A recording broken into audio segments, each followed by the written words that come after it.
Hi, my name is Gary Laws, and I'd like to welcome you to this edition of Perspectives on Christian Living. Today we're going to talk about the subject of home alone. I've been doing some research recently, and I've discovered that household demographics in the United States have shifted dramatically over the past few decades. One-person households, for example, have jumped from 13% of all households in 1960 to over 27% just recently. Some say even more than that. Nearly 30 million Americans now live alone. There are currently more single households in the United States than there are households containing married couples with children. About 1/3 of these singles are men and women 65 years of age or older, our senior citizens as we often refer to them. The most recent annual data from the Census Bureau reports that 7.5 million senior women and 2.6 million senior men live alone. Many seniors love living alone. Others live alone because they have not found other suitable options. In either event, seniors living on their own face some significant challenges in life. For those who are new to the lifestyle due to divorce or death of a spouse, the first challenge may be psychological. An adjustment in attitude about living alone may help.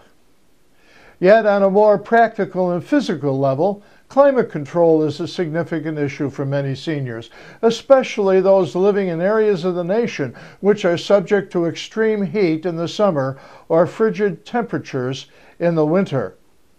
Transportation is a major problem for those without cars or those who no longer have a driver's license. This is especially true in suburban and rural areas which have inadequate public transportation systems. Security and safety are primary concerns for seniors who live alone. People who have never married or who are divorced or widowed are more than twice as likely to be victims of a robbery than those who are married. Many seniors suffer from poor nutrition. This can contribute to or aggravate serious health issues. Now, new research from Denmark reports that older people who live alone are twice as likely to suffer serious heart disease than those who live with a partner. The cost of living alone hits many seniors quite hard in the pocketbook, especially those who are living on fixed incomes, and so many of us are, aren't we? The cost of grocery shopping, for example, is often higher per person for a single than a multi-person household. Food that is packaged in large volumes or bulk quantities can be significantly less expensive per ounce or per pound than those purchased in smaller packages. Now, as if this is not enough, many seniors living alone find that loneliness is the biggest single issue that impacts their daily life. Brandy Chastain once said, "I think I'd like to be able to heal people's pain, whether it is hunger, loneliness, or whatever." Well, given the enormous problem that exists for those who do live alone, is there something that you can do? I would suggest that first, if that's your desire, we need to have some understanding of how debilitating loneliness can be.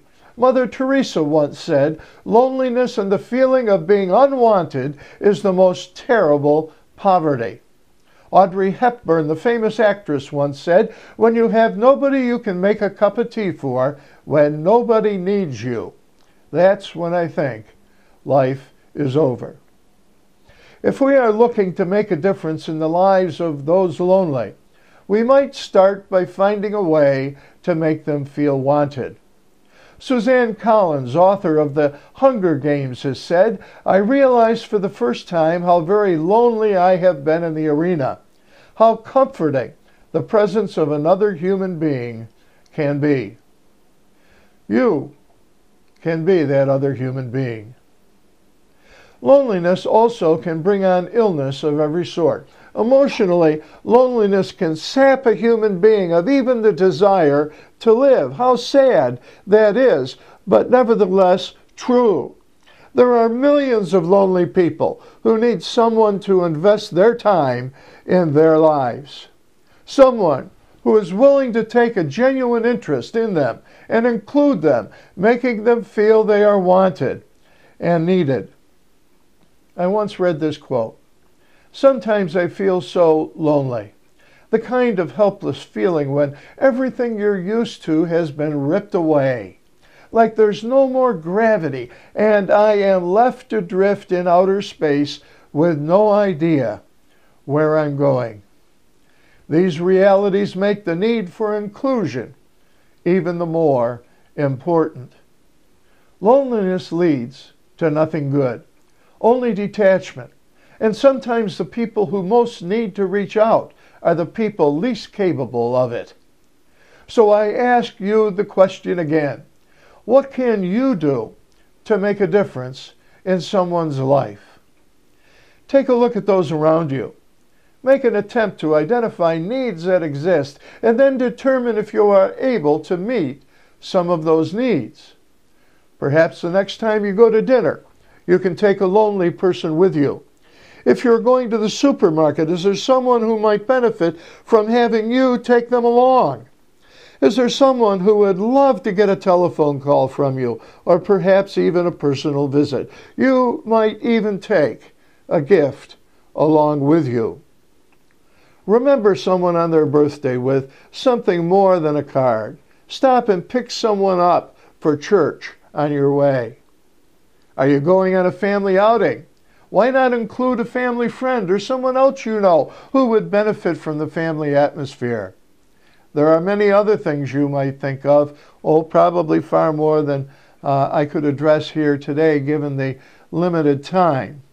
The important thing is that you start right now, giving these matters some thought. Some Bible verses in Mark 12, verses 28 through 31, I find challenging. "And one of the scribes came, and having heard them reasoning together, and perceiving that he had answered them well, asked him, 'Which is the first commandment of all?'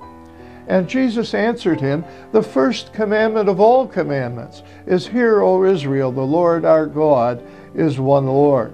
And thou shalt love the Lord thy God with all thy heart, and with all thy soul, and with all thy mind, and with all thy strength.' This is the first commandment.